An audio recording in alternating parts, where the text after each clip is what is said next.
On February 6, 2020, I was at my desk at home getting ready to come in and do the staff meeting at the church. As I was packing up my computer bag, the Lord gave me 5 very specific words. Those words were change, upheaval, shifting, redirecting, and increase. It was the most unusual way I'd ever had the Lord give me a word. Usually when he speaks something or reveals something to me, revelation comes and I could literally talk for quite some time on that revelation. This time, I had absolutely no revelation other than those 5 words. So I drove on into the church. I did my staff meeting. At the end of the staff meeting, I shared with them these 5 words the Lord gave me. This was February 6, 2020. And I asked them to pray about it because I didn't have any understanding beyond that.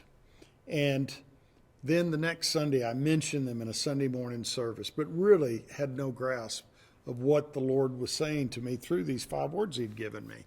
Then on March 15th, 2020, I pulled up into the parking lot of our church on a Sunday morning to virtually an empty parking lot. The only people there were the staff, some of the staff, worship team, and media team. That was the beginning of the coronavirus. I was preaching to an empty sanctuary. And for the next several months, we were told it would only be a couple of weeks. They needed a couple of weeks to flatten the curve, and that turned into beyond 2 years. But on May 31st of 2020, we opened our doors back up. That happened to be Pentecost Sunday.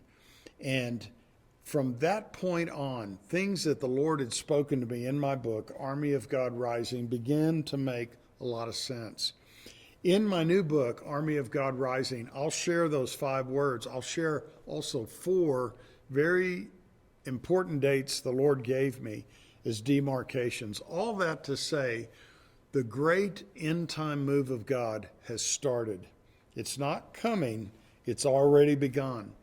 And I want to talk to you about it in my new book, Army of God Rising, how to find your place, how to become a part of that end time army of God. God is speaking to those that have ears to hear. So I hope you'll pick up a copy today and start reading.